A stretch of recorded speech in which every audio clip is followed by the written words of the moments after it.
We've hit the midway point of the SEC season, but up north, it feels like Christmas Day. The Big Ten has kicked off and hoping to fit in 8 games in 8 weeks. But where does that put them in the college football playoff conversation? Here in the South, they call it the third Saturday in October, except today, it's not. Lately, Alabama-Tennessee has not been much of a rivalry. So what are the chances the Vols can keep it close today? You're watching CBS 42 College Football Saturday Pregame, presented by Pepsi. Just because the Crimson Tide rolls into Knoxville as a huge favorite today, it will not take away from the pure joy of lighting up the victory cigar. We go inside the Alabama tradition that seems to evolve with time. Tua Tagovailoa has done his fair share of carving up the Tennessee defense. Now he has a chance to do it as a starter for the Miami Dolphins. Our Simone Eli will talk with Tua's mom, Diane, about the shocking news they got this week. Welcome into the pregame show, Chris Brees, Drew Carter. We have you for 2 hours. Third Saturday in October, fourth Saturday in October. Tennessee's a massive underdog. Lots of weird things, and we're all going to find out at 2:30. Yeah, Chris, I want to start off with this. Shout out to our man Jim Dunaway, former CBS 42 employee, said this on the radio this morning. Alabama has not, in that game against Tennessee, played a game that's closer than 22 points over the past 4 years. They've won by an average of 34 points in the last 4 years. Maybe take the Tide today if you want to sprinkle some jelly beans. That was 2015 when Tennessee made this a one-score game late in the fourth quarter. So much to get to on this college football Saturday. Of course, we know the Big Ten, they have been waiting so long. All summer long, they thought their season was going to be canceled. Well, mid-September, it came back, and they are not the only ones to be playing their first game this weekend. Joining them will be the Mountain West, starting their season as well today. Of course, Alabama, Tennessee, 2:30 on CBS 42. And the SEC is not out of the woods by any means with COVID-19. No, Florida continues to see cases rise. Now, 32 members of that program, as far as we know, have tested positive for COVID-19. Gators just trying to get back on the field, Chris. And now you might be saying, what's the big deal? They haven't missed any time yet, but you got to also realize that they now have no more room for error. Right. I mean, Florida already has that game rescheduled with LSU on December 12th. What happens if this team has another outbreak? What if LSU has an outbreak and they have to change their schedule? It is all going to be a ripple-down effect, which means if you are not in tip-top shape and not keeping this thing under control, it spirals throughout the entire conference. And, Chris, that's why it's so important that the SEC baked in that insurance week where every school was off. Now, one conference that did not do that, one conference with zero margin for error, is the Big Ten. And the Big Ten came back last night, which means the Power Five is almost intact once again. And here we go as the Badgers boot it away. That was music to the ears of college football fans across the Midwest and one guy in the Southeast. My big thing is, from a player's perspective, I'm just happy that the players are going to have an opportunity to be able to compete.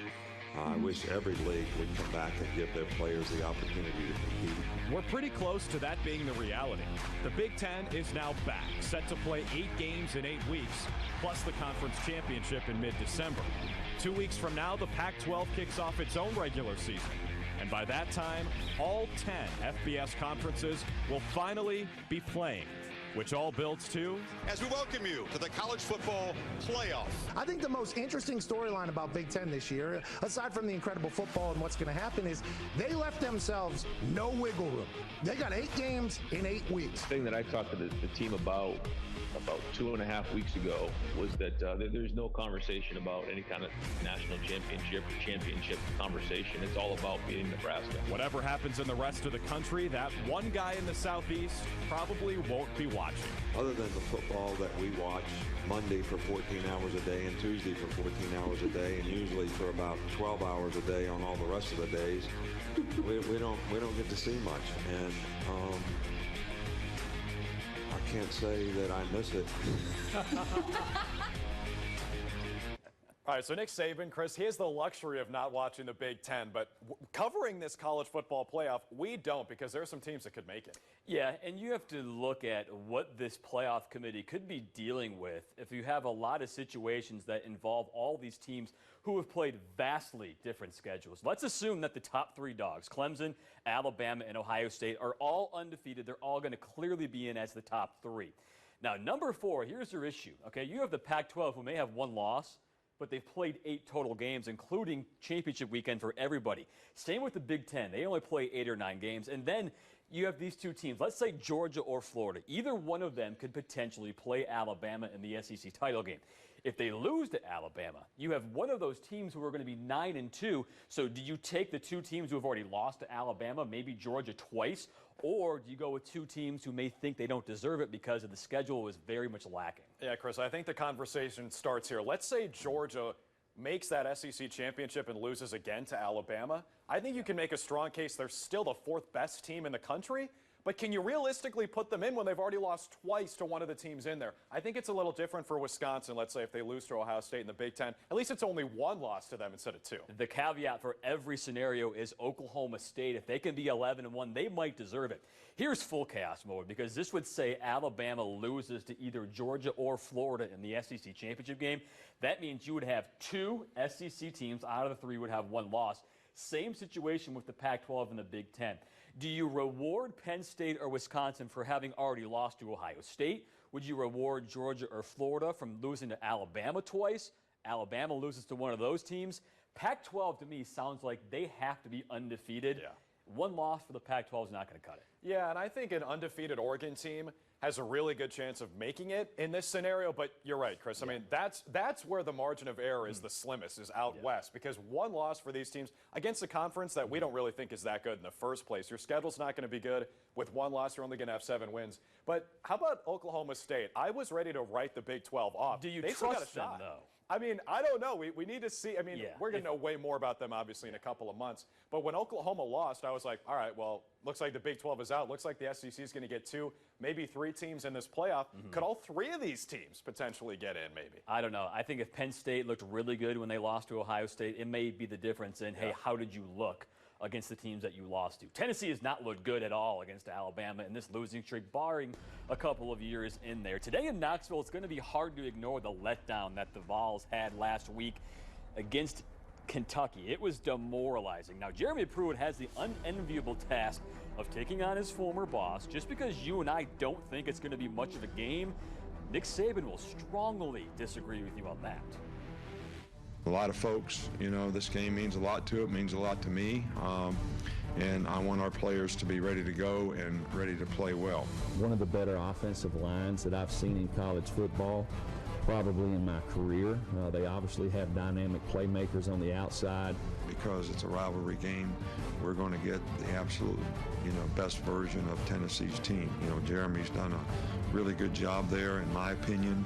Last week was a little bit of an anomaly, and again, that same old word comes up.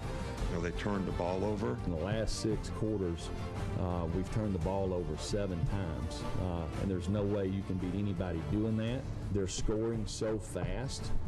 They have to play a lot of snaps on defense, which is a little bit different. I think it's especially important to do this, have this kind of focus in rivalry games, because I don't think records really mean that much.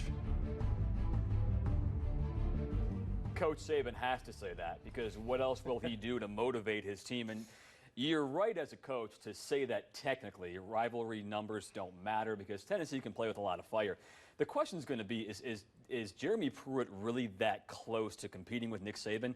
2 weeks ago, you probably said yes. Now you're saying no way. Well, I think, Chris, Saban says the records don't matter, okay? I'm going to say another thing doesn't matter, and I think it's the final score of that game against Kentucky last week for Tennessee. You're right. Because lose by 1 or lose by 30 doesn't matter. Right. And also, they throw 2 pick-sixes in the first half. Of course you're not going to win that game. That seems a little fluky to me. I think Tennessee is a little better than we're giving them credit for. It's probably not going to matter, because no one in the SEC can play with Alabama. How do you get out of the mess? You recruit, and you recruit. Tennessee's done a much better job of that in the last couple of years than they did the previous years. That is how they will build up to Alabama. Is it going to happen in the next couple of years? Maybe not. Does it happen in 5 years? All they got to do is focus on getting the guys off the field in high school. Then they can go from there.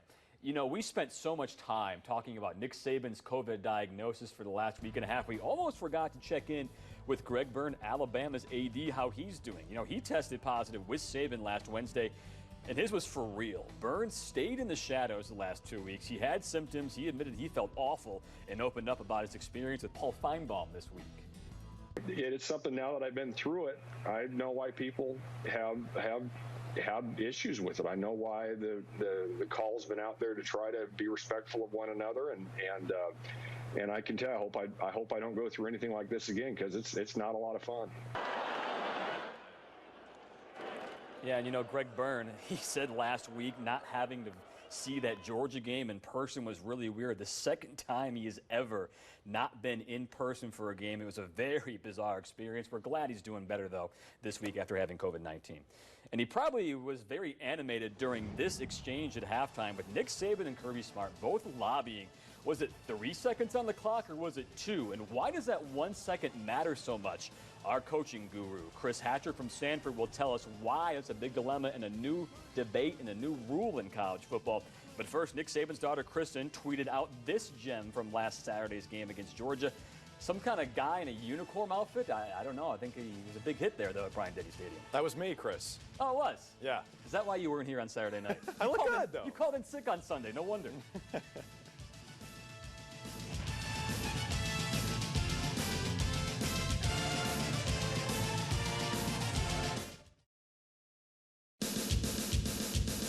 You're watching CBS 42 College Football Saturday Pregame, presented by Pepsi. Well, this week in Birmingham, it was a great week for the Sanford Bulldogs, solely because they got to have their first real scrimmage of what they're calling the fall camp, the spring camp. And, of course, with us, back another week, the head coach for Sanford, Chris Hatcher.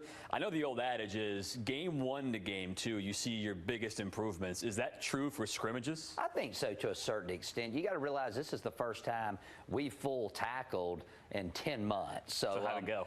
Actually, it went very well. I was really pleased with the guys. We were up tempo. I mean, we had a good beat about us running around the field. We tackled well. We made some explosive plays. But still, then you cut your routes off. You know, you take a bad angle in pursuit drill. You don't take the right steps or use your hands properly in the trenches. So there's a lot of room for improvement. But all in all, first scrimmage after a 10-month layoff, I'm very pleased with the progress our team's made in a very short period of time. So what do you expect to see from what you saw the first scrimmage to your next scrimmage? Well, we got one more scrimmage left, one more week of practice left, and you know, I just want crisper execution in all areas. The problem with scrimmages when you're the head coach, if you give up, if you score a bunch of touchdowns, you're worried about the defense. If you don't move the ball very well, you're worried about the offense. So a head coach never leaves a scrimmage feeling totally good about his ball club. But I really like our guys. They balled in. They've had great work ethic during this spring, fall camp, if you will. And I'm excited for the future of this team. That's what you call a double-edged sword, by the way. Hey, Sanford has some excellent news on the roster front. You have 2 transfers, both FBS transfers, one from UAB, one from Vanderbilt. Tell me about both those guys. Well, we're really excited to add J.R. Tranrino from Briarwood to the team, who transfers from Vanderbilt, and then Patrick Nuss, who played at Vestavia Hills, transferring from UAB. 2 local guys. We recruited both of them in high school. I actually told both of them that they should come to Sanford over Vanderbilt and UAB way back when. It's funny how things work out. Hey, we did. Well, they did. It took them a little bit longer. But you know, they're great additions to the roster, and especially when you can get quality people that are local, is just a cherry on top. So we're excited about the addition of those 2 guys. And as of right now, both those guys will be eligible in the fall of 2021. All right, Coach, time for Coach's Corner. Get inside the mind of what Kirby Smart was thinking here. Alabama at the end of the half last weekend, you notice Mac Jones had a play go down into field goal range, but the problem was they had to spike it with less than 3 seconds left, or was it 3 seconds left? Kirby's upset here. What is he talking about? Well, you can see him right there. He gives 2 fingers, so I guess he's lobbying that there was 2 seconds on the clock when they snapped the ball.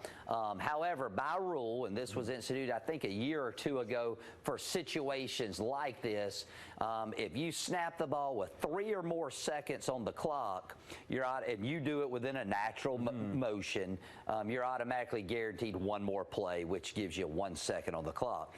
If there's 2.9 seconds or less on the clock, you cannot spike it. If you do, the half or the game is over with. So Coach Saban, he's legitimately mad for a good reason, because there's 3 seconds right here, as you could see. So if you spike the ball, you're guaranteed another play.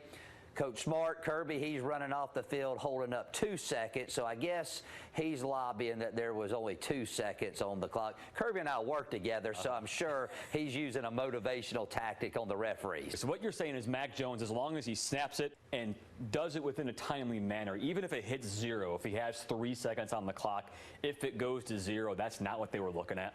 They weren't looking at it going to 0. They were making sure it was 3 seconds. That's the way I understand the rule. And when I say in a natural motion, if he takes the ball and he holds it and then he spikes it, you can run it off. But as long as you do it within a natural time frame, a natural motion, you're supposed to have 1 second left. And if you go back over the past, 3 or 4 years ago, people would do these plays. In one game, they would get an extra play, and another game they would say the half or game's over with. So to make it consistent throughout college football, they instituted this rule. And I want to say it was 2 years ago, but 3 seconds is the cutoff at the end of the game or end of the half to be able to get an extra second on the clock. I don't know if I've seen this before, where a team just casually walks into the locker room at half.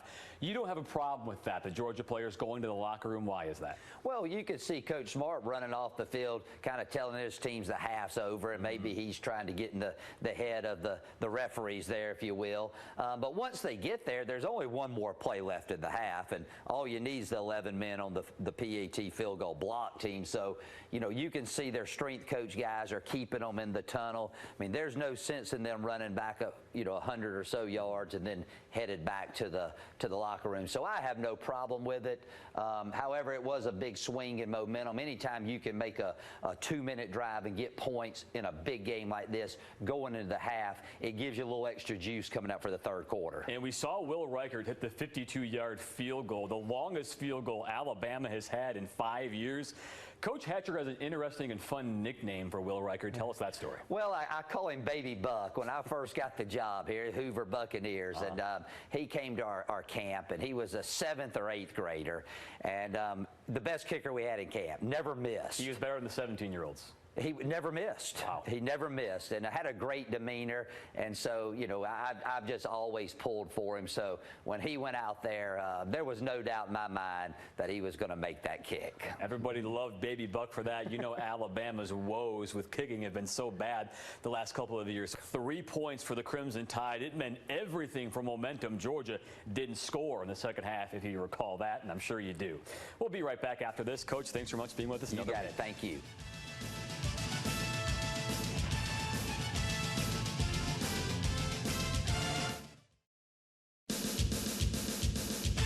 Watching CBS 42 College Football Saturday pregame, presented by Pepsi.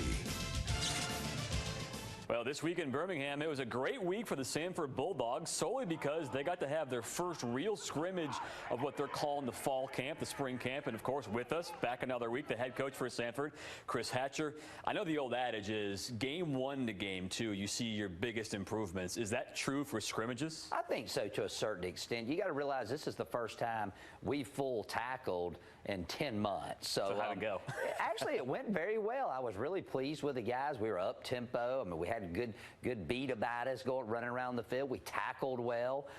We made some explosive plays. But still, then you cut your routes off. You take a bad angle in pursuit drill. You don't take the right steps or use your hands properly in the trenches. So there's a lot of room for improvement. But all in all, first scrimmage after a 10-month layoff, I'm very pleased with the progress our team's made in a very short period of time. So what do you expect to see from what you saw the first scrimmage to your next scrimmage? Well, we got one more scrimmage left, one more week of practice left, and I just want crisper execution in all areas. The problem with scrimmages when you're the head coach, if you give up, if you score a bunch of touchdowns, you're worried about the defense. If you don't move the ball very well, you're worried about the offense. So a head coach never leaves a scrimmage feeling totally good about his ball club. But I really like our guys. They balled in. They've had great work ethic during this spring, fall camp, if you will. And I'm excited for the future of this team. That's what you call a double-edged sword, by the way. Hey, Sanford has some excellent news.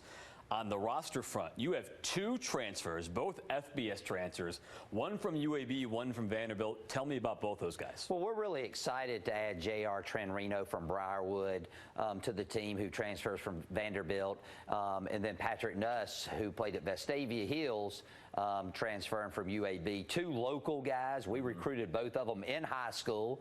I actually told both of them that they should come to Sanford over Vanderbilt and UAB way back when. It's funny how things work out. Hey, we did. Well, they did. It took them a little bit longer, but you know, they're great additions to the roster, and especially when you can get quality people that are local, is just a cherry on top. So we're excited about the addition of those 2 guys. And as of right now, both those guys will be eligible in the fall of 2021. All right, Coach, time for Coach's Corner. Get inside the mind of what Kirby Smart was thinking here. Alabama at the end of the half last weekend, you notice Mac Jones had a play go down into field goal range, but the problem was they had to spike it with less than 3 seconds left, or was it 3 seconds left? Kirby's upset here. What is he talking about? Well, you can see him right there. He gives 2 fingers, so I guess he's lobbying that there was 2 seconds on the clock when they snapped the ball. However, by rule, and this was instituted, I think, a year or 2 ago for situations like this, if you snap the ball with 3 or more seconds on the clock, you're out, and you do it within a natural motion, you're automatically guaranteed 1 more play, which gives you 1 second on the clock. If there's 2.9 seconds or less on the clock, you cannot spike it. If you do, the half or the game is over with. So Coach Saban, he's legitimately mad for a good reason, because there's 3 seconds right here, as you could see. So if you spike the ball, you're guaranteed another play. Coach Smart, Kirby, he's running off the field holding up 2 seconds, so I guess he's lobbying that there was only 2 seconds on the clock. Kirby and I work together, so I'm sure he's using a motivational tactic on the referees. So what you're saying is Mac Jones, as long as he snaps it and does it within a timely manner, even if it hits 0, if he has 3 seconds on the clock, if it goes to 0, that's not what they were looking at?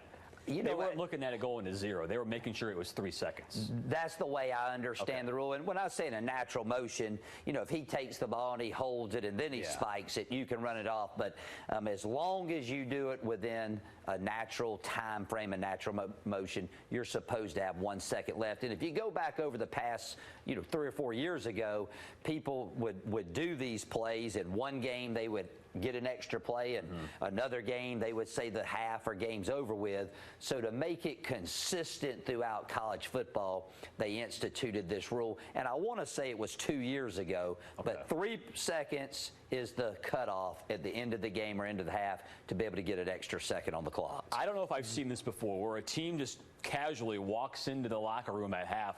You don't have a problem with that, the Georgia players going to the locker room. Why is that? Well, you could see Coach Smart running off the field, kind of telling his teams the half's over, and maybe he's trying to get in the head of the referees there, if you will. But once they get there, there's only 1 more play left in the half, and all you need is the 11 men on the PAT field goal block team. So, you can see their strength coach guys are keeping them in the tunnel. I mean, there's no sense in them running back up, 100 or so yards and then headed back to the locker room. So I have no problem with it. However, it was a big swing in momentum. Anytime you can make a 2-minute drive and get points in a big game like this going into the half, it gives you a little extra juice coming up for the third quarter. And we saw Will Reichert hit the 52-yard field goal, the longest field goal Alabama has had in 5 years. Coach Hatcher has an interesting and fun nickname for Will Reichert. Tell us that story. Well, I call him Baby Buck. When I first got the job here at Hoover Buccaneers, and he came to our camp, and he was a 7th or 8th grader, and the best kicker we had in camp, never missed. He was better than the 17-year-olds. He never missed. Wow. He never missed, and I had a great demeanor, and so, I've just always pulled for him. So when he went out there, there was no doubt in my mind that he was going to make that kick. Everybody loved Baby Buck for that. Alabama's woes with kicking have been so bad the last couple of years. 3 points for the Crimson Tide. It meant everything for momentum. Georgia didn't score in the second half, if you recall that, and I'm sure you do. We'll be right back after this. Coach, thanks so much for being with us. You got it. Thank you.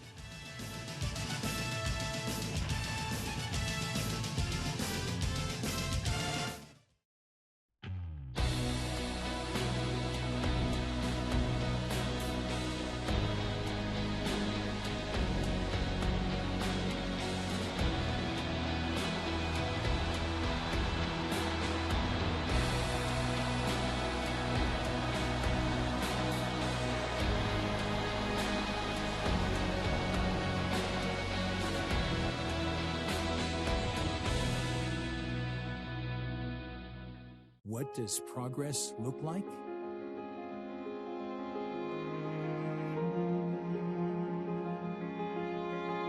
Progress looks like taking the small steps that make a new house home. Let the experts at Lucky's Pine Straw deliver or install your long needle pine straw. Lucky's carries the largest selection of beautiful long needle pine straw. From bales, jumbo bales, rolls, and even color-treated rolls, Lucky's has your lawn covered. Lucky's also carries a tackifying solution called Stay Put to keep your pine straw intact for erosion issues or just to beautify your lawn. With 4 locations to serve you, Lucky's fleet of ground crews will professionally install your pine straw to perfection. Call Lucky's at 205-732-0170. Car Wash to Go will give your vehicle a fresh, clean look inside and out. Our interior detailing service features a complete interior cleaning, upholstery, and carpet shampoo, and high-pressure air blowout. Book your appointment now at mycarwashtogo.com. The station with experience. The neighbors in your community. The local stories that matter to you. CBS 42 is local coverage you can count on. The best advice I've ever gotten, have a good plumber on standby. That's why I rely on Iron Mountain Drains and Plumbing. With free quotes, flexible payment options, and the absolute best service, you never go wrong with Iron Mountain Drains and Plumbing. Call Jeremy Purvis and the team today and just drain it.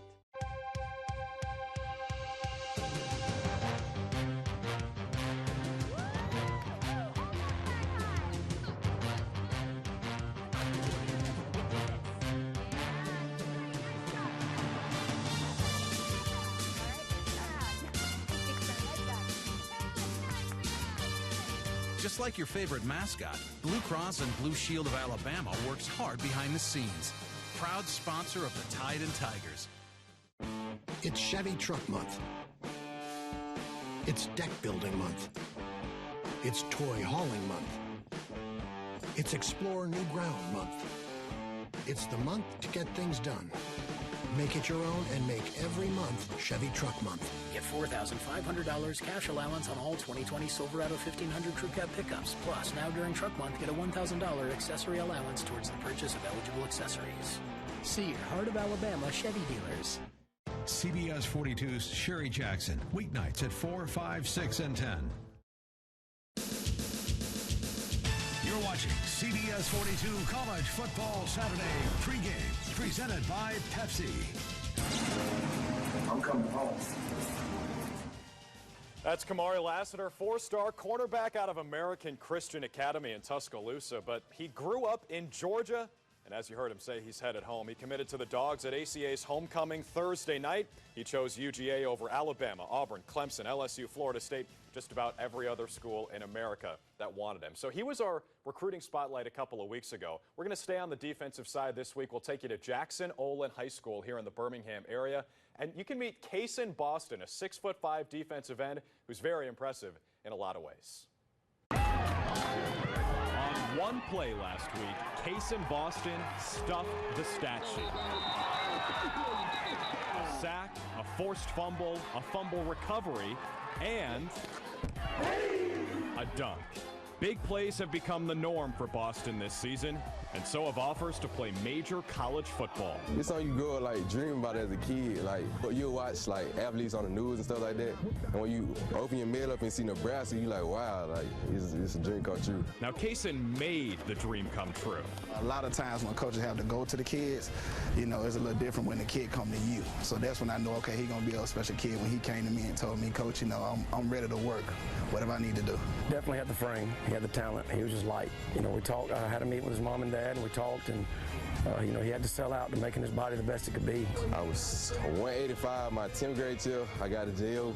I'm like 240 right now. The bulked-up Boston is ready to follow in the footsteps of guys like Quandarius Robinson. Somebody say J-O. And make it 6 years in a row with a D1 signee from Jackson Olin. For our staff and myself, man, it's seeing our kids out of Inslee making it. You know, it's special. You know, we got kids all over the country, and it's not going to stop anytime soon. I'll say it's a blessing. It's kind of magical. You want to put it in that way. It came out of nowhere, to be honest. I'm just blessed. Now, one of the schools on Kaysen's list is Mississippi State. If he goes there, he has to deal with guys like this, Najee Harris. It's easy to forget he was one of the #1 recruits at his position a couple of years ago coming out of California.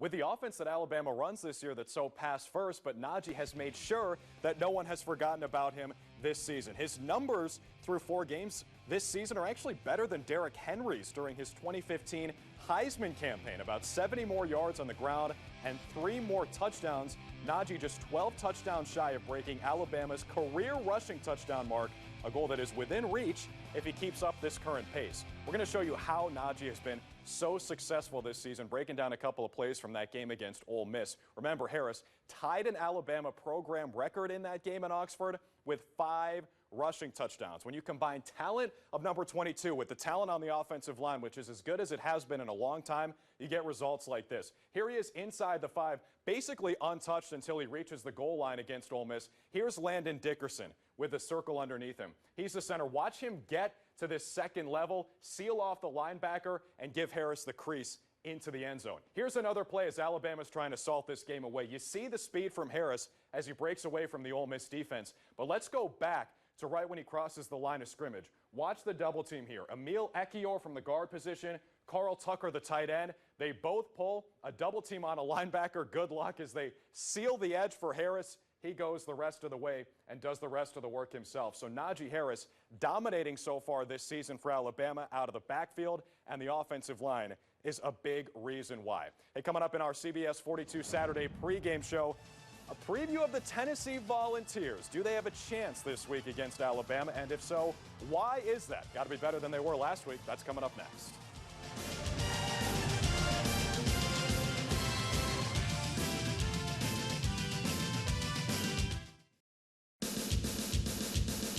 You're watching CBS 42 College Football Saturday pregame, presented by Pepsi. I'll tell you, a few weeks ago, this was not the way Tennessee fans envisioned how they'd feel going into the Alabama game.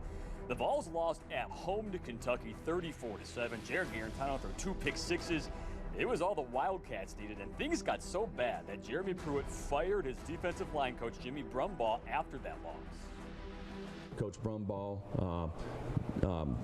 done a really nice job for us. He worked his tail off. Sometimes from a philosophical standpoint, things are just not a fit, and it just didn't work out for us, so I decided to do that, and I'm going to coach the defensive line for the rest of the season.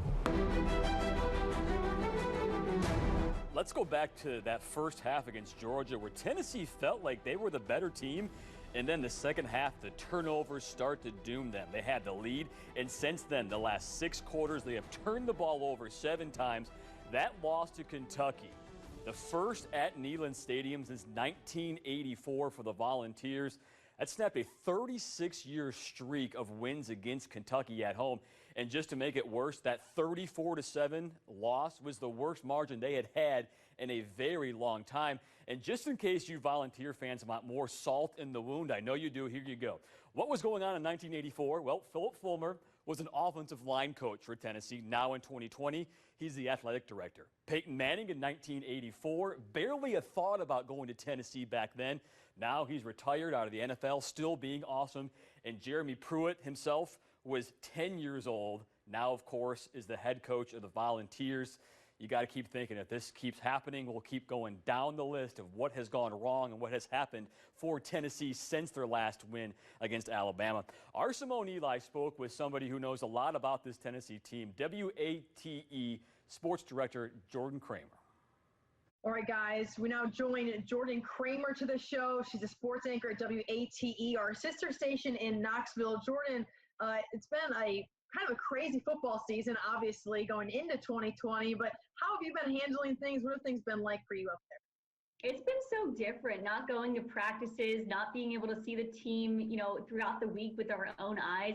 Everything is on Zoom, and as you know, we're getting just a couple minutes of practice that is very much so chosen by the university. So they're picking and choosing exactly what we see and what we don't see. From what you have seen so far, I feel like Tennessee football has been up, it's been down, it's been a whirlwind of like 4 or 5 weeks, however many weeks we are into this season now. What's your take on what you've seen so far with this team?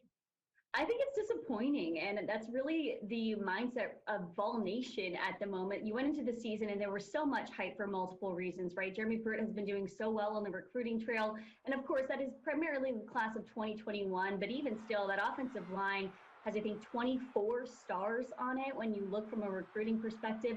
That hasn't lived up to the hype. You have a fifth-year quarterback in Jared Garantino, who has been spotty at best. Defense, again, I mean, there was a coach fired this week who coached 4 games at Tennessee. And so you look at the culmination of everything, and then you lose by 20-plus points to Kentucky. And so I think right now it's just disappointing. It's a little confusing. When you look at how Nick Saban has done against his former assistants, this is something that people talk about every single time he plays somebody who he formerly had on his staff. Do you feel like Jeremy Pruitt has an added amount of pressure going into a game like this because he was on the staff, was successful on the staff, coached under Saban? Jeremy Pruitt's an Alabama guy. Went to high school in Alabama. You know, I imagine cheered for Alabama growing up. So I would say probably personally, yeah, but I do think the outward expectation at this point is that there's really nobody that expects them to win this game. I think the line opened up and they're 21-point underdogs.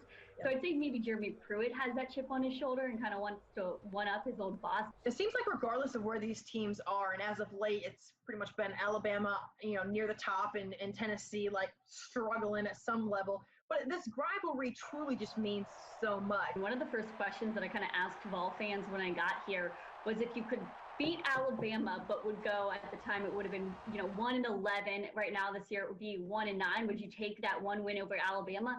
And without hesitation, there was a hard yes. Like, they don't care who else they beat. If they can smoke the cigars at the end of the game in Neyland, they would be happy. They would go to bed happy. They'd forget about that loss to Kentucky the second half of that Georgia game. They truly would not care if they could light it up their cigars at Neyland on Saturday. All right, Jordan, we really appreciate your time and your insight. I know that things have kind of been a dumpster fire at times there in Knoxville. We appreciate your insight and great stuff. We're always busy, so it's always fun. It is. Thank you so much. Thank you. And I'm pretty sure every Tennessee fan hates cigars now, by the way, but that's just me. You know, across the SEC, rather weak slate today. There's 6 teams on a bye. Auburn at Ole Miss in progress right now. They're at halftime. Kentucky, Missouri, South Carolina, LSU. We're going to talk about that one coming up on our pregame show. Also, we're going to reach into the Twitter mailbag. Is this still a rivalry, even though Alabama has not lost under Nick Saban? And Gus Malzahn, our favorite topic, does he really care to be the coach next year, or are we overthinking that right now? But before we go, another streak is expected to continue for Tennessee in a good way today.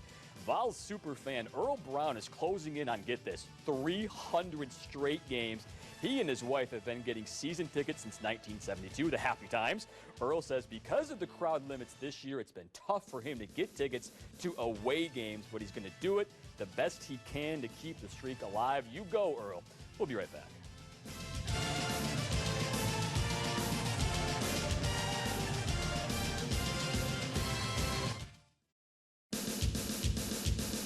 You're watching CBS 42 College Football Saturday pregame, presented by Pepsi. Okay, Drew, you know how Tennessee fans always complain that Butch Jones never won against Alabama and didn't get to light up the cigars?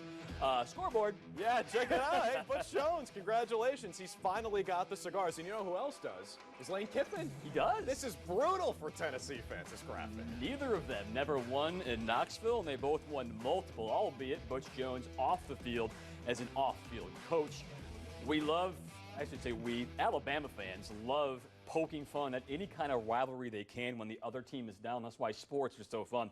And we really love getting into the Twitter mailbag and finding out what all these fans are saying online. And the topic now, adults, moms, dads, grandpas, plug your ears, because everyone under 35 has every right to say this is not a rivalry at all. Let's wade into the Twitter sphere, though, and see what Justin C. Slayton has to say. He's in Tuscaloosa, keep this in mind, says, if you were not old enough to drive when this win streak began, do not lecture me, all caps, do not lecture me on the rivalry. You know nothing of the significance of the third Saturday in October or what this rivalry is all about. It's more than just cigars and blowouts. Chris, I got to say, I don't remember when it was more than just cigars and blowouts. Nobody loves history more than I do. But you have to look at this in a way of, Who's thinking about 1997 when Tennessee had its best year in forever? Tennessee fans. Tennessee fans. They're wishing it was 1997. For me, you look at up north with Michigan and Ohio State, that's not a rivalry. Michigan's won one game in 16 years. Wow. You have to have a team who's competitive. We talked about 2015 with Tennessee the last time. If you take out last year, it was a one-score game late, I know that, but I cannot call this a rivalry. I don't care if in the 70s it was really close and your family member is doing this and I don't like you on Saturdays because of this game of what happened in the 70s and the 80s. Tennessee needs to win one of these games before people can start talking about this being as big a rivalry as the Iron Bowl, if they want to call it that. I mean, no one is saying it's the Iron Bowl. I don't even think. Well, some Tennessee people are. Well, some people will say they wish Tennessee would lose more than they wish Auburn would lose. They're delusional. Like Justin in his tweet might think that. That's crazy to me. But I generally, Chris, I don't like the rivalry police. I think, if a game feels a little extra important than like a normal game would, like, let's be honest, Alabama-Tennessee still feels more important than Alabama-Mizzou. I think it's still a rivalry, obviously, to some Alabama fans and most Tennessee fans as well. We'll call the Iron Bowl by far the biggest rivalry Alabama's going to play. And right now, it's not even close because Gus Malzahn's done pretty well against the Alabama Crimson Tide. But if you went by the way the fans feel about him, you probably wouldn't feel that way except for one fan who said this. Chris, that would be Dean in Atlanta on Twitter says, please don't fire Gus Malzahn. He's a good coach. We're all going through an uncertain time right now with the pandemic. Besides, look what happened after Tuberville got fired. Now, Dean could be referring to a lot of stuff that happened with Tommy Tuberville after he got fired there. I mean, he's been a busy guy after his coaching career. But talking about Gus Malzahn here, Chris, I think you're right. You talk to most Auburn fans, it seems like they're kind of fed up. But Dean says keep him around. There's two ways to look at this. And I think Auburn sees this as, why would we let go of Gus Malzahn? Because he's gotten us where we want to go every once in a while. They've had great chances to win the SEC. It didn't turn out that way in 2017. They kind of blew it last year, too, even though they beat Alabama at the end. And then there's the way of looking at it of, does Gus want to be there? Now, if Gus wants to be there, there's no reason why he would go anywhere. I don't think Auburn wants to get rid of him. I am curious if Gus wants to keep getting all of this hate from so many people when he really, when you want to beat Alabama like he does as much, nobody's beaten him as much as he hasn't been that bad. Yeah, I'm not sure Gus really pays any attention to that hate. I mean, Gus is on Twitter, but it's only really to tweet out boom when he gets a recruit to sign with Auburn. I think he's fairly happy on the Plains. He goes to Waffle House after they win. He picks up maybe a big win or two every season. And Chris, I've been saying all season, I think this might be the year when it ends for Gus and Auburn because they don't have those 3 easy wins against a Sanford. No offense to Chris Hatcher. They might go 500 this year. And they are in a dogfight at Ole Miss right now. It's 14-14 midway through the third quarter. We'll have that on our post-game show coming up at 6 o'clock. Tua Tagovailoa, we mentioned him earlier in the show. He is getting his chance in the NFL, and we talk one-on-one exclusively with his mother, Diane, coming up next.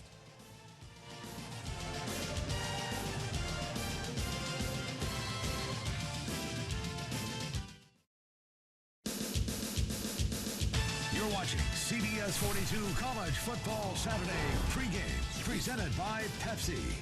Let's check out the big headlines this week for Alabama players in the NFL, and you know where we're starting this one. It's Tua Tagovailoa making his first career start against the L.A. Rams after Miami's bye. How about Derrick Henry named AFC Offensive Player of the Week? That guy is so good. And then Minkah Fitzpatrick, his third career pick 6 against the sad Cleveland Browns. We're actually kind of good this year. Speaking of teams that are pretty good this year, the Miami Dolphins are actually good. They're 3-3. They're second in the AFC East, and they've won 2 games in a row. So the timing of the benching of Ryan Fitzpatrick and the starting of Tua Tagovailoa came as a surprise to some, including Tua's own family. We know because Simone Eli spoke with him this week. Diane, first, let's just start with the news of the day. How did you hear about Tua becoming the starter? Did he follow you? Did you see it on social media? Did you already know it was coming? So he gave us a call this morning. He was working out and just wanted to see how we were doing, how his dogs were doing.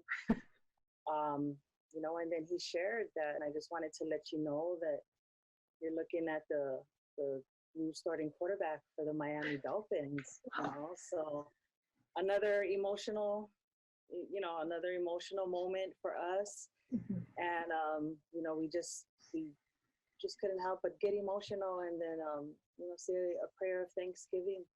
That's just always how we rejoice in moments like that. So. to see how much he still means to this fan base, and they're following him and just to cheer him on every step of the way. What does that mean to you guys? It means a lot. Alabama is home for us now. And it means a lot. We love Alabama just as much as the people here love us. When you had heard that he got into the game on Sunday, you were in a meeting and then that someone had let y'all know. When you found that out, I know that was an emotional, exciting moment too. It was. I in my mind, I'm like, I can't believe I'm not there. What is going on? But we were supposed to make the trip, but he talked us out of it. His agent texted. I looked at my phone and I'm like, oh my gosh, my son is in and I'm not there. I can't believe we're not there, So I made a vow, I'm never missing a game. Just to see him make his first pro start, can you put into words what you think that'll feel like? It'll just be surreal. Like I mentioned before, it's just going to be an amazing moment for us to see him in person. Just trot out there and do what he loves doing. It's not so much of a job if it's just what you love to do, and that's what it is, just seeing his dreams come true. Have you guys looked into what the travel is going to be like from going to games on Saturdays, then going to games on Sundays? We're so grateful that we have our siblings here and our family here to help us with all of the logistics and all of that. So yeah, just truly blessed all around. Very cool. One of Alabama fans' favorite players ever. Hey, coming up, smoke 'em if you got 'em. It's a big deal if Jack Royer's coming on the CBS 42 College Football Saturday pregame show. He goes inside the cigar tradition, made famous by the third Saturday in October. Awesome story coming up next.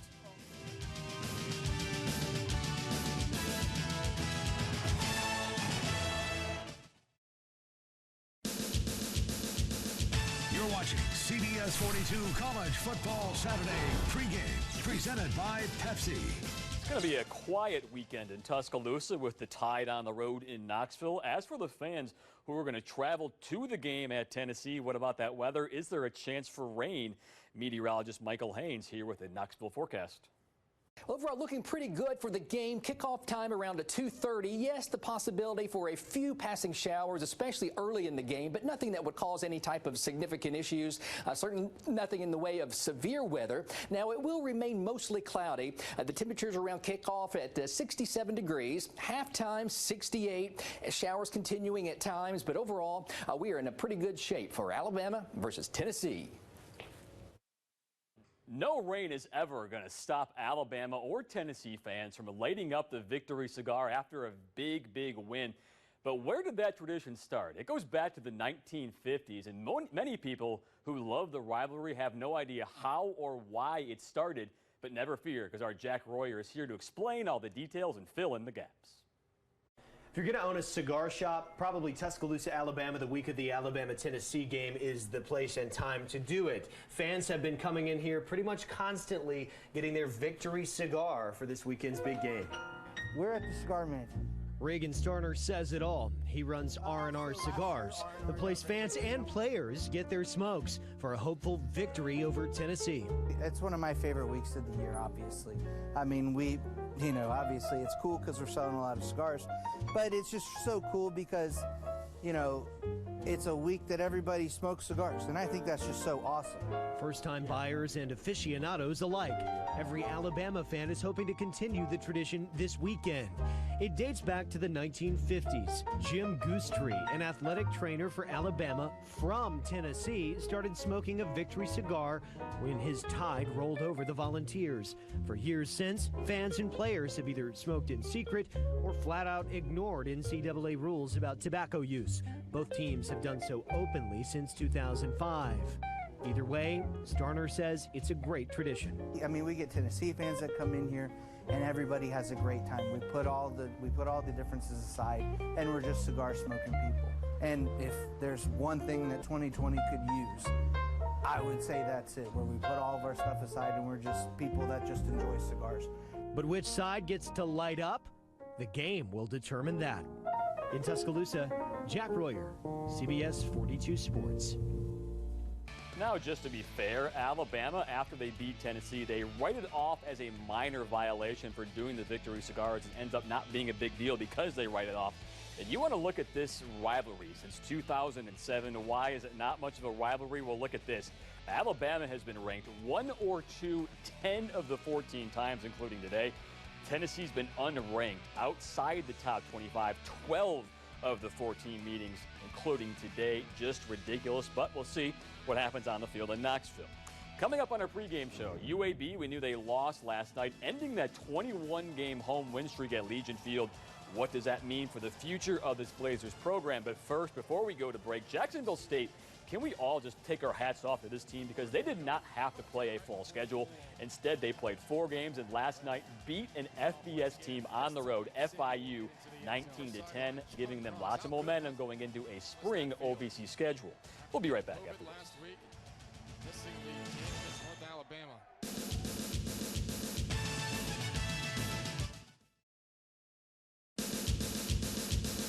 You're watching CBS 42 College Football Saturday pregame, presented by Pepsi. UAB playing on a Friday night. They never play on Saturdays anymore. Blazers at home hosting Louisiana. The Ragin' Cajuns, a team that's been hot all season long. And Blazers trying to keep their 21-game home winning streak alive. It helps when you've got a guy like that, Austin Watkins, fighting through Cajuns, a big red zone reception. It's a 13-3 UAB lead after Spencer Brown's touchdown. He scored twice. That one makes it 20-10, but then 2 Louisiana touchdowns. UAB trails by 4. A Bryson Lucero pick seals it here for the Ragin' Cajuns. UAB's record-setting streak at home, that was a Conference USA record, 21 straight, comes to an end at the hands of Louisiana. Time would come sometime. We didn't want it to come now. You know, 2 good teams, and felt like we were really in control for most of the game. Give them credit. You know, they never quit fighting us, and this is like a bowl game. So we knew it was going to be tough. We knew that, you know, they were going to give us. And sometimes matchups are good. You know, I mean, you know, one way or another, they kind of, some things are good for them, some things are good for us. But we felt like it would probably come down in the 4th quarter. So we'll grow from this.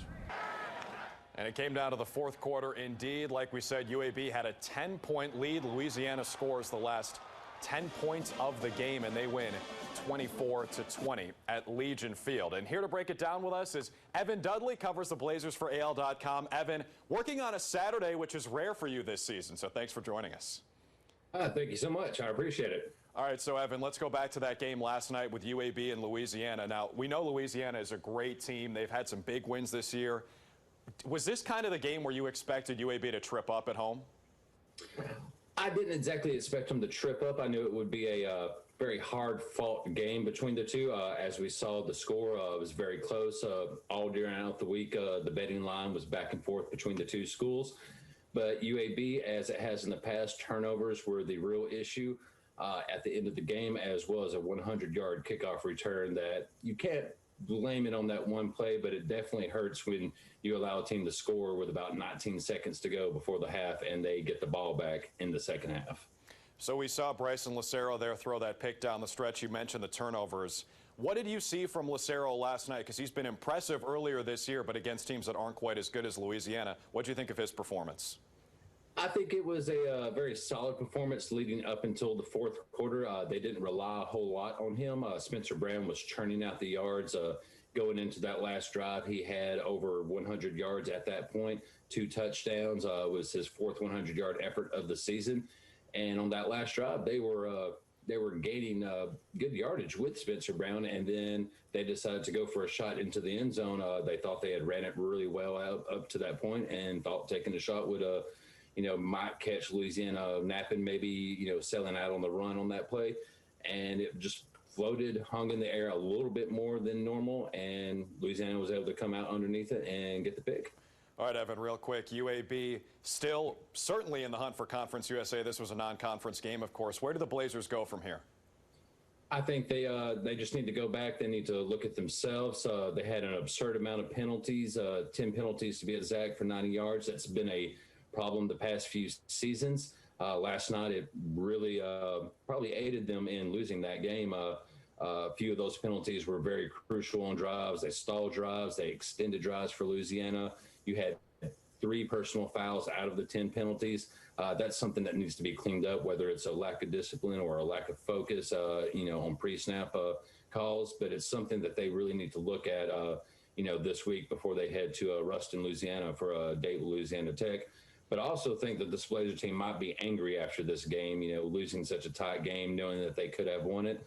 So they'll probably come out next week fired up, and, I don't think they'll get as much of a challenge the rest of their schedule as they did last night from Louisiana. All right, that's Evan Dudley, covers the UAB Blazers for AL.com here on CBS 42 College Football Saturday. Plenty more to come after this.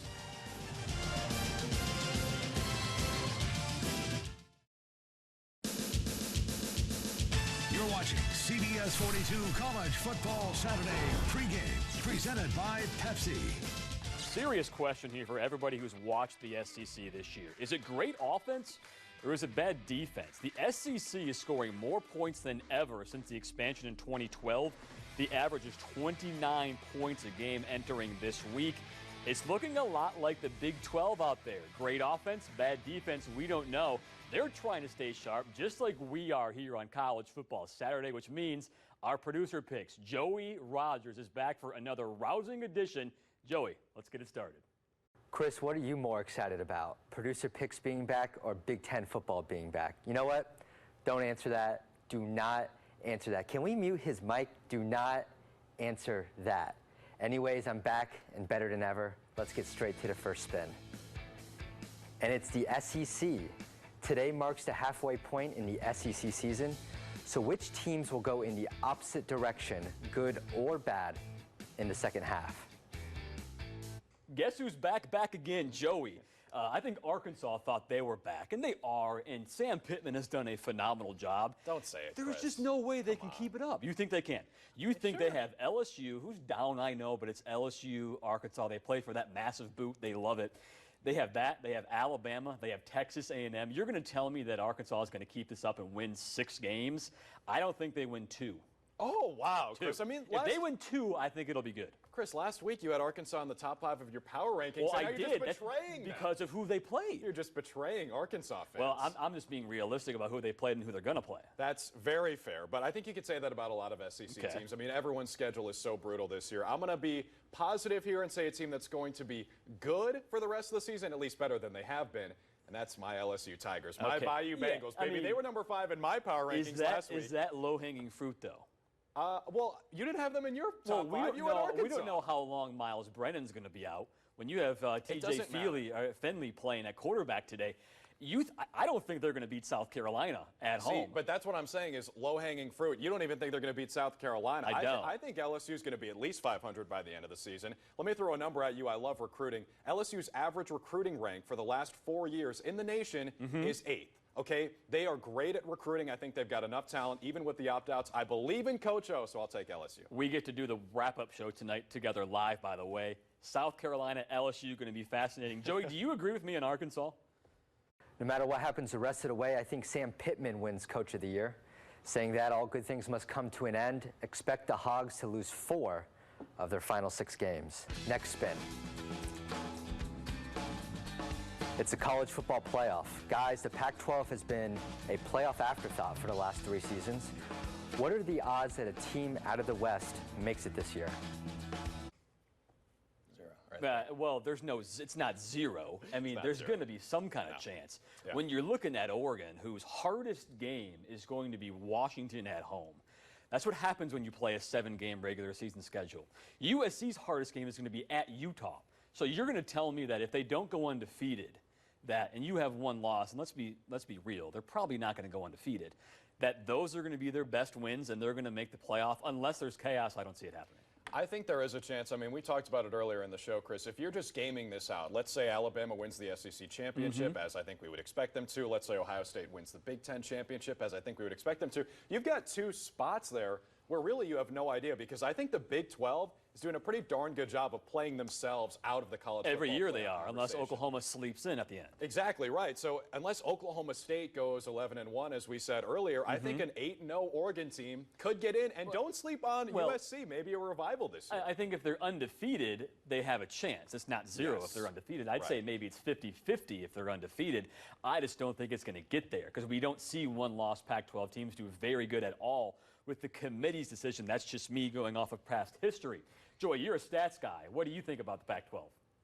According to ESPN, there's a 44% chance the Pac-12 champion goes undefeated this season. So I like those odds that they get one team in. It's probably going to be Oregon, maybe USC. Final spin. It's bold prediction. Let's talk a little NFL for once. Tua Tagovailoa will lead the Dolphins to the playoff this season. You guys buy or sell that? Mad money, baby. Buy. Give me that really Miami think so? Dolphins stock. I really do, Chris. I think this roster is pretty good. If you look at the secondary, they've got two of the best cornerbacks in the NFL. The defense is much improved from what we saw last year. Two really good and underrated wide receivers, Devontae Parker and Preston Williams. Can you tell I play fantasy football? I like the roster, and I think Tua's going to be really good. I've been a huge Tua fan, obviously just like most of you watching this show right now. I think he's going to be great, and I think they make the playoffs. They can get in if they win the AFC East. Because if they're going to be a wild card, forget about it. But the three wild card teams this year. I know, but the AFC North's going to take up one wild card. We know that. The South's probably going to take up a wild card. We have no idea what happens in the AFC West. That means I would assume they have to win the East. Buffalo's in first. I know it's Buffalo, and they're right behind Buffalo in the standings. I think the Patriots are a better team than they've shown with their record. I think it's going to be tough to win the East. They can. I don't think they will, though. I think they can still make the playoffs even if they don't win that division. The Dolphins, man, I mean, it's crazy. I really, honestly, Chris, I don't think they would have put them in if they were trying to lose. I've heard some people say that they don't want to win right now. I actually think they do. They're 3-3. The division is not great, as you just mentioned. I think they legitimately believe that Tua gives them a better chance to win than Fitz does. Well, I mean, that's for sure. Yeah. And they're looking at the future, and they're very happy about the future. They're hoping to have some kind of a dynasty there in the AFC East with the Dolphins, kind of like Alabama and Georgia, the dynasty in the East and the West and the SEC. So are we destined to see these two teams rematch in Atlanta? We're going to go inside the SEC with our experts on how that could not happen.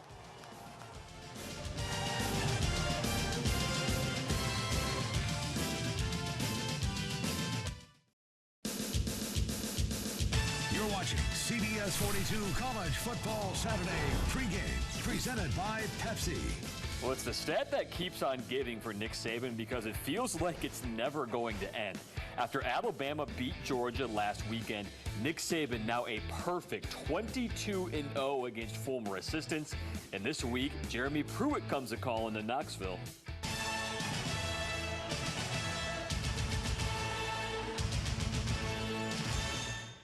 And it's going to be 4 straight weeks, including this week, where Alabama and Nick Saban face a former assistant. Matt Zenitz, Jason Caldwell back with us inside the SEC. Matt, softball question. Is Kirby Smart going to be the first assistant to beat Nick Saban, or do you see somebody else doing it? I mean, I think Kirby is the safe bet at this point. Obviously, he's faced Nick 3 times now. Has held a second half lead in each of those 3 games. The key for Kirby moving forward, actually sealing the deal. So the interesting stat with those Kirby and Nick matchups is then the second half of those games, which once again, Kirby's teams have held the lead in each of those 3 second halves. In the second halves of those games, Kirby's teams have been outscored by a combined total of 68-17. Yeah, and they have been trailing for a whopping 1 minute and 4 seconds if you look at the first 2.5 games that they played. And then Alabama busted it wide open there in the second half. Jason, give me another assistant who you think, outside of Kirby Smart, because he has the most talent, obviously, who could give Nick Saban a run for his money and beat that massive streak? Yeah, I think Lane Kiffin's the guy because I think you got to score points to beat Alabama to beat Nick Saban. He's the guy that seems to have the best shot. We've seen Ole Miss do it before, and the way they did it was scoring points in bunches. I think that's what you got to do. I'm still not sure Georgia's trying to change the offense, but can they get there quick enough? Because Alabama's not slowing down on offense, and you got to score some punches. So I would probably go with Lane Kiffin at the moment. And of course, everybody's just assuming it's going to be Kirby Smart's next chance the SEC championship on December 19th. But I want both of you to really give me a firm argument of why we would not see Alabama, Georgia as the SEC title, a rematch. Jason, give me an optimistic reason of why somebody like Florida could play Alabama for the SEC title. Yeah, it's only Florida, right? Yeah, I mean, that's the only other option for me, and there's no other option in the West. I think when Alabama already beating Texas A&M, that would be the only other contender. But I think you look at Florida, the reason why I think they could knock off Georgia is because of the passing game. We saw Alabama last week and throwing the football against Georgia. Is Florida's offense good? I mean, good enough? I think it is. Defensively, can they slow down Georgia's running game enough to win the game? And do they believe they can do it? I think that's the biggest question. I think they're probably the best opportunity for somebody other than Georgia. Matt, let's throw out what happened to Florida at Texas A&M. Everybody seems to have an anomaly game every single year. That could have been Florida's on the road a few weeks ago. How do you see Florida, Georgia matching up? Do you think it's 50-50, or are you pretty much thinking that this SEC title is bound to be Alabama and Georgia? I think the interesting part of that matchup is obviously Florida's defense again, or Florida's offense against Georgia's defense. You have a Florida offense that's ranked second in the SEC right now in scoring against a Georgia defense that, regardless of what happened last week against Alabama, still one of the most talent-rich defenses in the country. But I'll throw out a different team in terms of one to keep an eye on. Okay, please. As far as that SEC title race. So I don't think they're going to end up in the SEC title game, but a team that could make things interesting during the second half of the year is Kentucky. So Kentucky obviously faces a couple of the teams that are going to be in contention for a spot in the SEC title game. And during the course of these last couple of weeks, Kentucky has quietly been establishing itself as one of the better teams, definitely in the top half of teams in the SEC, and one of the better defenses in the SEC. So they're coming off a 27-point win over Tennessee. And during the course of these last two games with Kentucky, those two games, they've allowed less than 300 yards per game in terms of total offense. They've only allowed in those two games combined one total offensive touchdown. And in those two games, 10 takeaways. They're doing a great job defensively, and they can make things interesting during the second half of the season, even though, just to be clear, I do not see them reaching the SEC title game, considering they already have two losses on their resume. Well, that's a good segue to our next segment because, Matt, you mentioned Kentucky. Give me another surprise, a team who right now, it could be they're playing well or they're playing very poorly, who's going to completely surprise everybody and either tank at the end of the year if they're doing well or skyrocket near the top if they've been doing poorly so far. Matt, you mentioned Kentucky. Give me somebody else, though, either way. Yeah, I think the team that Jason sees on a daily, weekly basis, Auburn, is going to be one of the more interesting ones to watch during the second half of the season. So if you look at Auburn's schedule starting this week against Ole Miss, they have a string of very winnable games where I think it's 4 games in a row against teams that are currently unranked before their game against Alabama. So if Auburn plays to the level that I know people on that coaching staff feel like they're still capable of, they have a chance to go on a nice little winning streak now going into those final 2 games against Alabama and Texas A&M. Jason, he may have stolen your topic there and your team there, but I want you to give me somebody else in the SEC, a surprise we'll be talking about come the end of December, either good or bad. It's tough. I think the one you look at right now is the team that Matt will see tomorrow, and not Alabama. If you look at Tennessee as a team that has some issues, and the schedule for them is a little difficult. When you look at some of these teams, the way they're playing in the East right now, they're getting better. Tennessee has, the expectations for the first time. People are going, now there's question marks. And when there's question marks at quarterback and you start playing 2 or 3 different guys, that has a tendency to really impact the team. So I think Tennessee's a team that could be sliding down a little bit. All right, let's talk about both your programs you guys cover on a daily basis. Matt, nobody's giving Tennessee a chance for Alabama on the road. Do you see this being as big a blowout as everybody else is expecting it to be? I think Alabama is playing as well as anybody in the country right now. Tennessee, like Jason just talked about, is struggling. If I were making a wager on it, I wouldn't feel too confident betting on Tennessee. And I don't know what the spread is at this point, but probably wouldn't feel too confident betting on them to cover either. So Matt obviously has Alabama, Tennessee this weekend in Knoxville. Jason, you're going to be in Oxford covering Auburn and Ole Miss. What are you expecting from this game? Because I feel like this could go so many different ways for Auburn. That's what I'm expecting. I have no idea. I don't know what to expect week to week right now. I think there's things that Auburn has to do. I think you have to finish in the red zone. take advantage of those opportunities that you're going to have against an Ole Miss defense. You're going to be able to move the football. You got to finish with touchdowns. And conversely, you got to get off the field on 3rd and / 4th down against Lane Kiffin because they're going to take a lot of chances. The Auburn defense hasn't done a great job of that. They got to get off the field more, get the ball back to the offense, and keep that Ole Miss offense off the field. All right, guys, another week inside the SEC. Matt Zenitz, Jason Caldwell. Guys, thank you. We'll see you next week. Thanks, guys. And if you want to see more, our full interview with Matt and Jason, go to our website, cbs42.com, click on sports. You can see every topic we talked about inside the SEC. We'll be right back after this.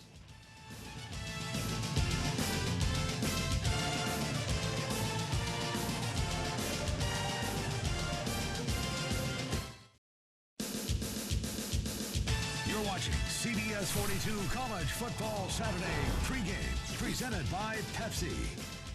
That's your SEC on CBS Music, but also so good to have the Big Ten back this weekend, especially as we inch closer to that first college football playoff ranking. Right now, Ohio State, Penn State in the mix. You see both those teams on your screen right now, ranked 5th and 8th.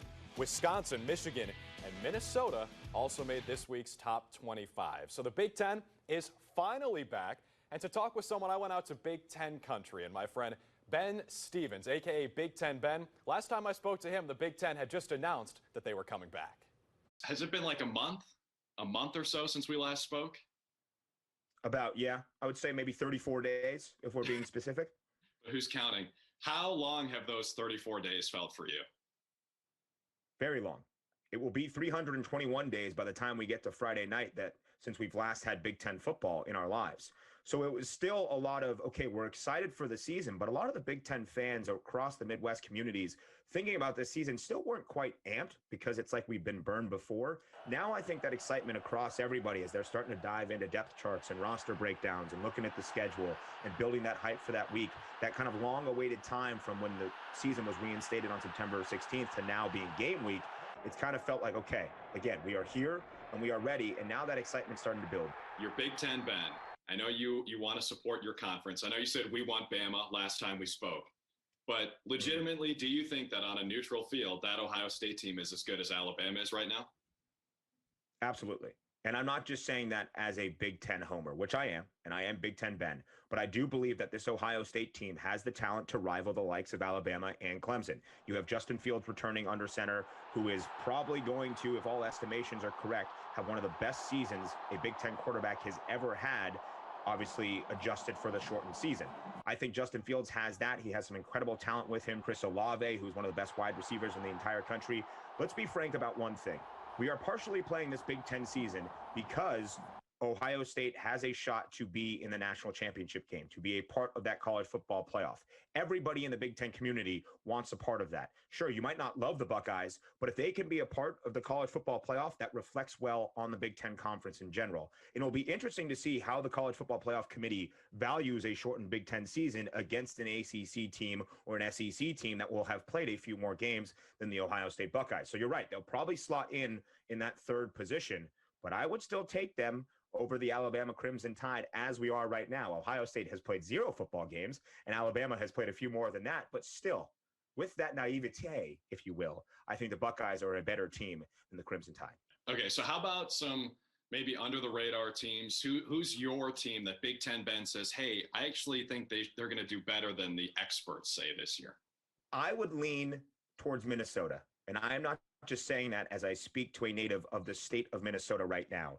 But I really do believe in what PJ Fleck is doing with the Golden Gophers. Coming off their first 11-win season last year since 1904, the positive momentum he is generating in Minneapolis is going in the right direction. So I do believe the Gophers have a chance to be the Big Ten West champions this year. Can they rival Ohio State for that Big Ten title?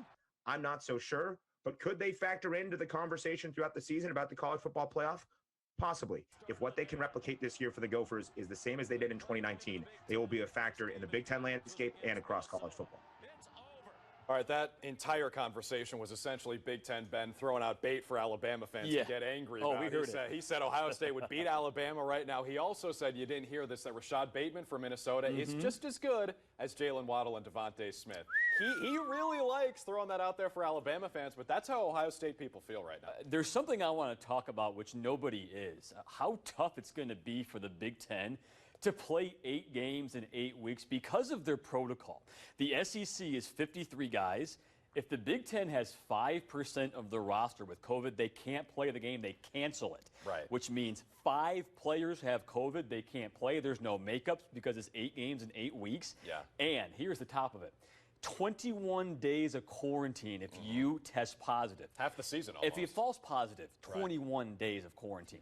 They are stacked against it, and that is the concern I think the Big Ten should have about the entire season. Right. I mean, Chris, that could also be a coach, too. I mean, think about Ohio State. If Ryan Day tests positive, like you said, it could be a false positive, just like Nick Saban, but Day is off the sideline for 3 weeks then. And think about Florida. I mean, you just said 5 players in a Big Ten team can't play. If 5 players test positive. 26. Yeah, Florida is in the 20s and 30s right now. Missouri had 13 one game. I mean, if Vanderbilt had multiple. I mean, so many SEC teams had that. Right, and the Big Ten has got to be thinking that maybe their protocols are going to be more strict. They're not going to have any fans in the stadium, so maybe something like that will help. But I just find it hard to believe that they'll get all 8 games in for every team. Well, Big Ten Ben thinks they will, and Big Ten Ben, we heard him say he thinks Ohio State is just as good as Alabama.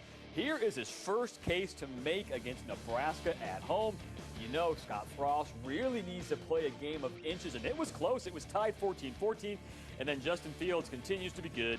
Well, Chris, Nebraska actually scored within 2 minutes of this game starting. I texted Ben. I said, wow, Ohio State is so fraudulent. Alabama wouldn't give up 7 to Nebraska, but Ohio State figuring it out. Justin Fields, 16 of 17 for 200-plus yards. Yep, he has a touchdown. He has missed 1 completion. Wow, 38-17. Ohio State, it was looking bad early, but they're having no problem. They're going to be probably, you got to think, the number 3 team in the country after this. Yeah, that number 5 is going to go down, Chris, because you'd have to think that some AP voters who didn't want to move them up because they haven't played a game yet, they'll say, okay, Ohio State's legit, we'll move them. And they're being fair. They should do that because a lot of ACC teams really benefited from that over the last couple of weeks. You may think North Carolina was underrated or overrated. Well, they lost to Florida State last week. That told you just how overrated they were. In this game today against NC State, the first time they have both been ranked since a massive brawl in 1993 in North Carolina, taking it to them. Yeah, Chris, down on Tobacco Road, they get after it, whether it's basketball or football. This is an intense rivalry. It's good to see both those teams playing well, and Sam Howell's legit. He's one of the best quarterbacks in America. No problem right now. North Carolina, it was 24-7. Let's make that 31-7 just seconds ago. Added another touchdown. So the ACC is moving along, the Big Ten is moving along, and the SEC is parked in their usual spot, Knoxville, Tennessee. Coming up next, Brad Nessler tells us, can Alabama have any game this year before the Iron Bowl that's going to be close? He'll tell us that coming up next, but first, we want to tell you our Watch and Win winner this week is Carlos Sanders of Chelsea. Log on to CBS42.com to see how you can play and what you can win. We're back after this.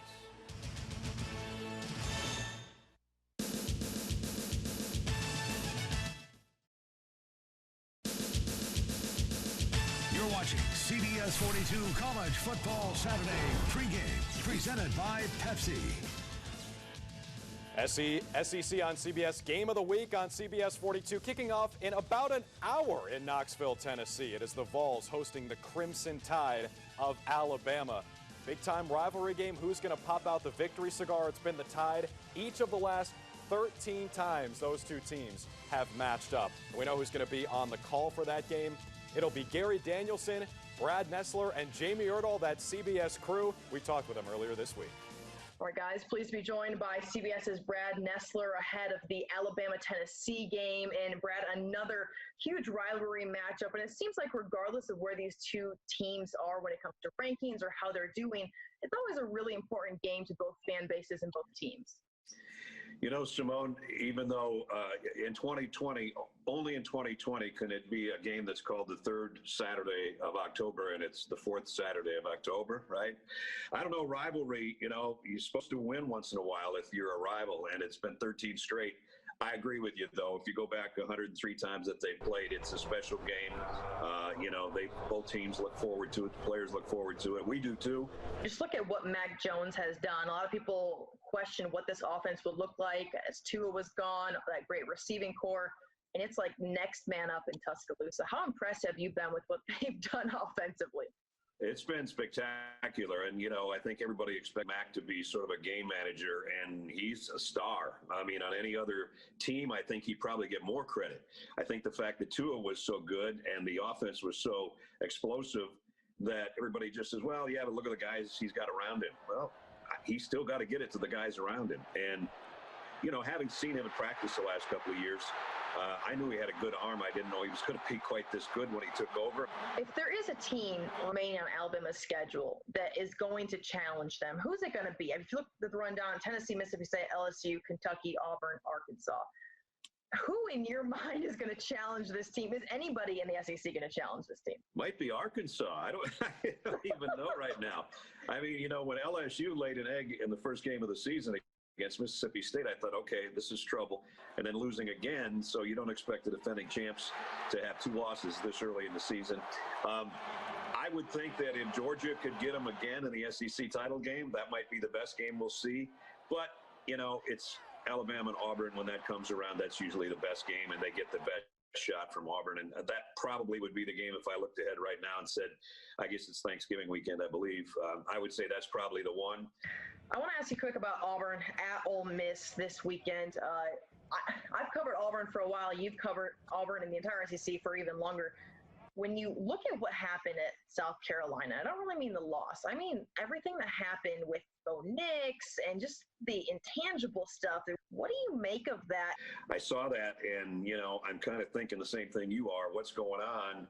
And when you start losing that kind of discipline and you got maybe your 2 best offensive players, arguably they are, well, with the exception of the running back, starting to argue on the sidelines, not good. It starts looking like the Cleveland Browns to everybody, and that's not a good look. And so Gus has got to get that in hand and get that cleaned up. So when you start having those kind of major issues on the sideline, Chad Morris and Bo better get on the same page, and so should Seth and Bo. Sure is that. Brad Nessler, we appreciate your time. Thanks, Simone. Good to see you. You as well. And you can hear that gorgeous Brad Nessler voice here on CBS 42. Kickoff in less than an hour from Knoxville. Let's go to our injury report now. And for the second week in a row, COVID-19 is dominating the headlines as we expected it to this season. This time it's down in Gainesville. The Florida Gator program has been shut down until Monday. A massive spike. 26 players have tested positive in the last 2 weeks alone, along with Dan Mullen and 2 assistant coaches. And in today's game of the week, which we just heard about, Nick Saban says LeBron Ray and Carl Tucker, both questionable right now, but probably not ready to go at Tennessee. Ray working back from an elbow injury and Tucker nursing a hamstring injury. Hey, coming up next on CBS 42, College Football Saturday pregame. The Big Ten is back finally. We get to make some picks, and this might get contentious between myself and Chris Brees based on where we're from. Don't miss that.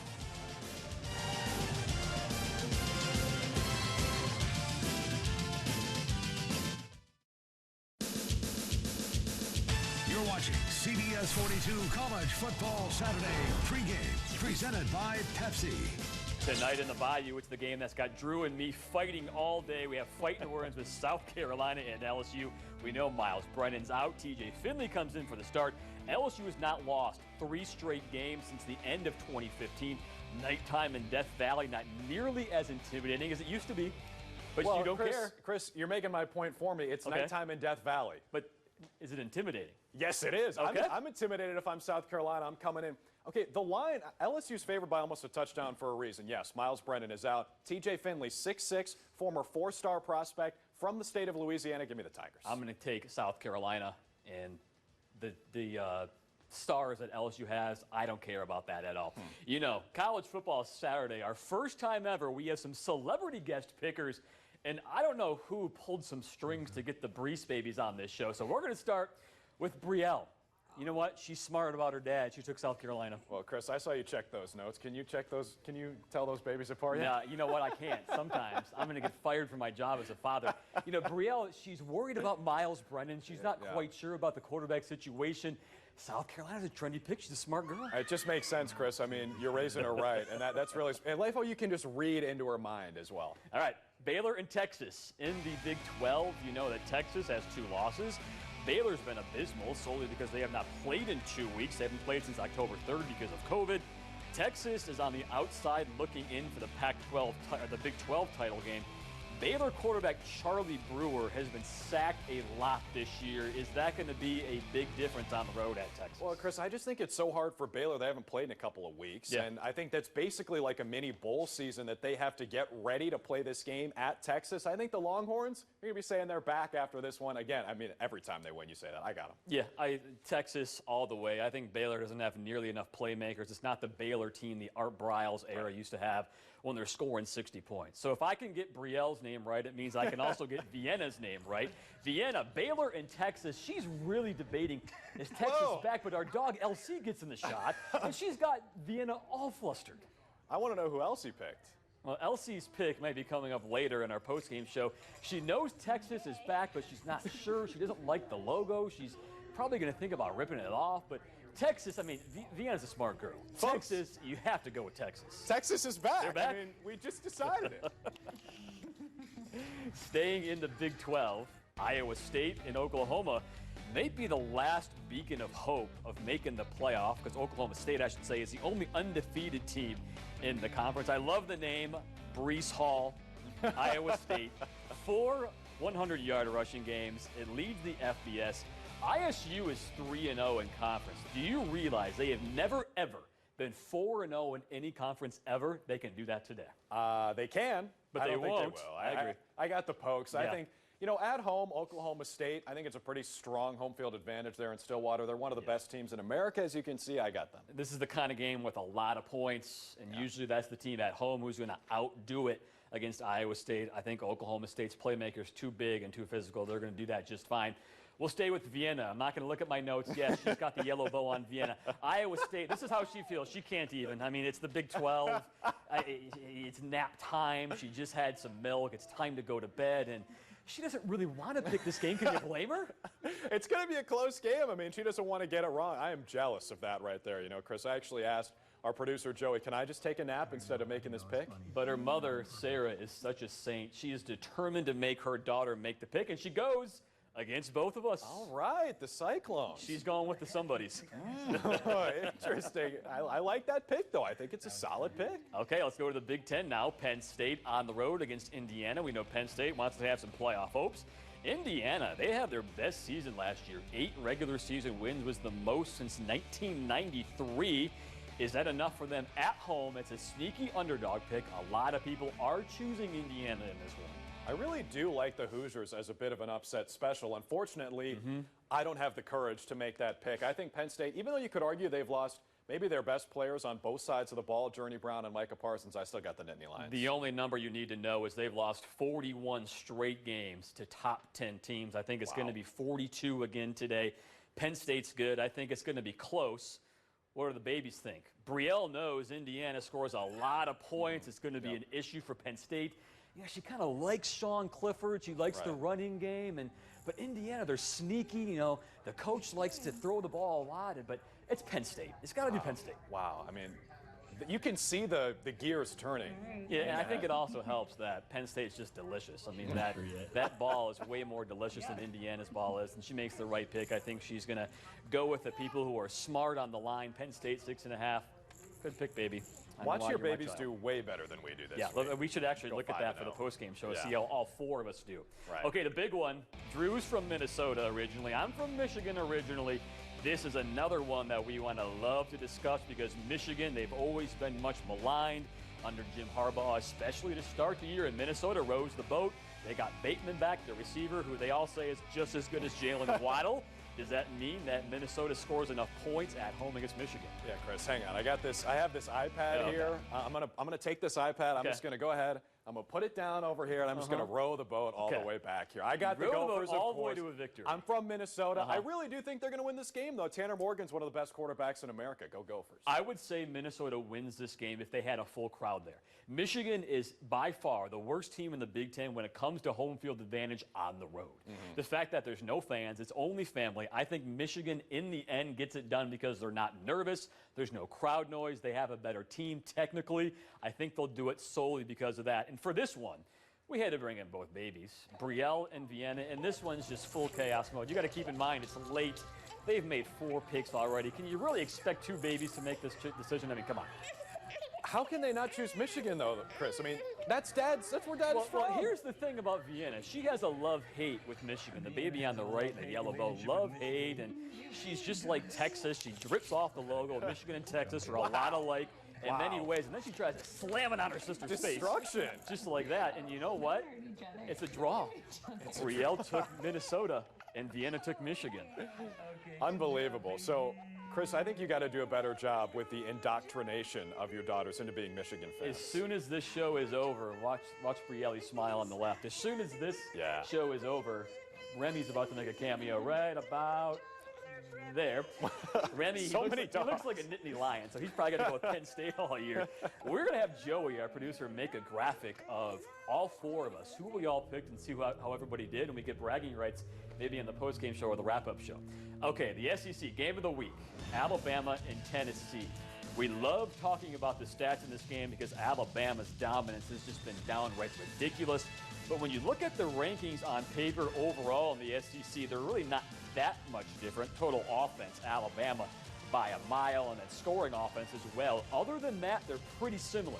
So I know everybody's talking about how this is not even close to being a game. Let's do our keys to the game for Alabama. The first one is it's easy. You show up from the bus and nobody breaks an ankle on the bus. Everybody. Right. As long as you make it to Knoxville, I think you're fine. I think Alabama's second string would probably even be favored in this game. It's the defense, though, for the Crimson Tide that everyone's watching for improvement. Tennessee, those 7 turnovers in 2 games, can't do that. And try to have the ball as much as you can.